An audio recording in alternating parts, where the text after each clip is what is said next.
News Radio 700 WLW. And Jace, the government shutdown continues now into its third week.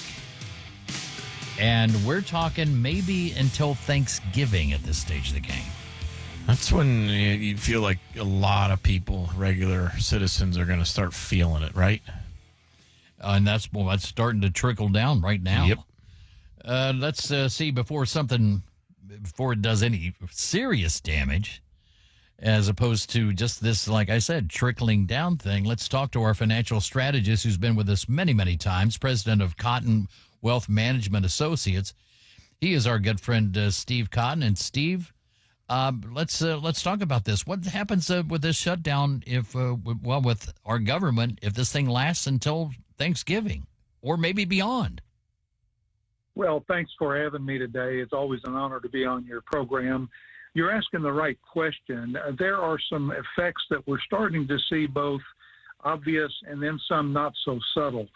Everybody's talking about the obvious disruption to families, federal employees, people trying to plan their Thanksgiving travel plans and even their Christmas holiday vacation plans. This is going to affect, the level of spending in the stores this fourth quarter. That in turn is going to impact companies' balance sheets and profit margins and even their holiday level staffing plans. And if you back up from that, then you start getting into, well, how are businesses going to be stocking shelves? How do they plan to stock shelves based on sales they thought they might have, but maybe now they're not so sure? And then back up that further, the manufacturers, they're going to find that maybe their orders are not as robust as they thought they would be going into the fourth quarter. So there begins to be a ripple effect beyond just the negative impact on federal employee families now. Steve, can you explain that a little more? Right. It's federal employees and their families going to stores and spending money. But then why would that then, how does it then affect non-employees, families from going and spending money? Why would they not have the money to go do that? Well, if you look at the impact on employers and manufacturers and suppliers, for example, they may have fewer orders. They may need fewer warehouse workers. There is that ripple effect. There are about 750,000 federal employees that are potentially affected by the layoffs, and then a smaller subset of that might be affected by permanent, beyond the furloughs, permanent layoffs. Gotcha. There's also an impact within Northern Virginia. A lot of the federal employees that work in Washington or Northern Virginia are directly going to be already impacted by the furloughs and or potentially turning those into permanent layoffs. There could be an impact on the elections for Virginia and New Jersey for the same reason. I mean, it's all kinds of ripple effects. I did see one positive development today, though. There's a group of Republican lawmakers in the Senate and the House that are talking about perhaps offering to assure the Democrats in the Senate that if they vote for this clean CR and get the government back to work, they will immediately pivot and start taking up a debate on extension of the Obamacare subsidies. I think that is a positive development. I don't know if all the Republicans will embrace that. The Republicans do not want to go back to the bad old budget practices of the Democrats in the Biden and Obama years. But that is a little bit of a ray of hope that there are people on the Hill trying to get resolution of this in a positive and constructive way. But I'm just dismayed by the impact of this on people's lives and federal employees' lives directly. We're talking to Steve Cotton. And Steve, what I'm looking at here is if this does last to Thanksgiving and beyond this shutdown, that it's basically going to affect a whole quarter of our economy. I mean, by that, I mean just quarter, fiscally. And that will affect the shutdown lasts for the entire quarter, which never happened, will reduce growth for these 3 months by 1.2 to 2.4 percentage points. Describe that number to us and what kind of impact that has. I mean, obviously, we've just been talking about what could potentially happen, but what does that mean for the economy overall? Well, you're exactly right. It's a theoretical calculation. It's imperfect. Sure. The kinds of impacts that I've just talked about are very real. People can understand those. Within every federal agency, you've got essential, workers designated as essential workers and workers designated as non-essential. And essentially, it's the ones that have been furloughed or put on pause on paid vacation are the non-essential designated workers. The essential workers are still at their post, law enforcement, FBI, military, et cetera. But even the administration's payment of the troops can be exhausted beyond a certain deadline, and that's concerning. So it is a ripple effect.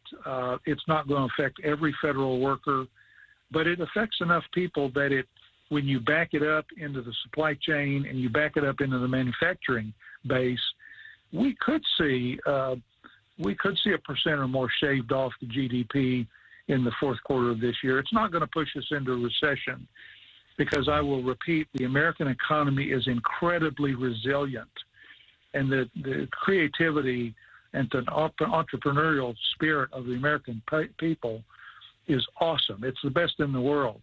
And don't forget to factor that in too. This is just temporarily disruptive. And the longer this goes on, the more it turns into a lose-lose deal. So let me ask you, in your opinion, how does this affect the stock market from now until the end of the year? Well, I think the market has factored in so far that it would not be a long-term shutdown. Okay. I think the odds of a long-term shutdown are 50-50 at this point. We have a left side of the Democratic Party that is in kind of a burn-it-down mode. They are taking a very extreme position. They are putting heat on Chuck Schumer on the Senate side, Senate Democratic leader, not to compromise unless he gets 100% of what he wants.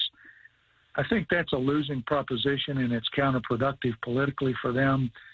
But at some point, we've got to factor in the welfare of the country. And I think that's what concerns the Republicans and the White House when they're dealing with kamikazes on the other side. But we've got to factor in the welfare of people and families and the good of the nation at some point. Yeah, at the crux of this, and you alluded to it. Part of it is Obamacare, the Affordable Care Act. What can you explain that even further? Like what the fact that for folks that are on that, how could this shutdown be affecting them, or will it at all? As this is certainly one of the issues. But if you're receiving health care through the portal, is there a chance that you're not going to get that at some point? No, I don't. I think that will be provided regardless. Okay.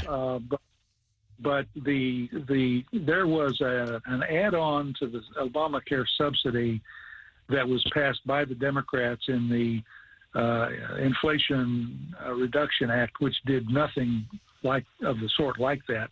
But they enhanced the subsidies, and what we found was that a lot of hospitals and states were treating illegal immigrants and then turning around and requesting a reimbursement from those subsidies.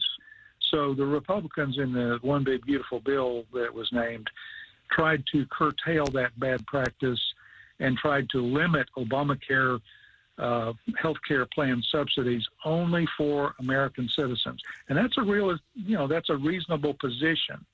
What the Democrats are proposing is that we throw that out the window and fully fund that program. And that's what the Republicans are having heartburn over. But it gets more complex. Yeah. But when the Democrats say it's not about funding health care for illegal immigrants, that's technically not really true. All right. Well, we'll see how this all plays out. Steve Cotton, love having you, man. People want to find out more about you and what you all do. Where can they go? Well, we have a website, Cotton Wealth Management. We're here in Dallas, but we have clients all over the country and, in fact, overseas.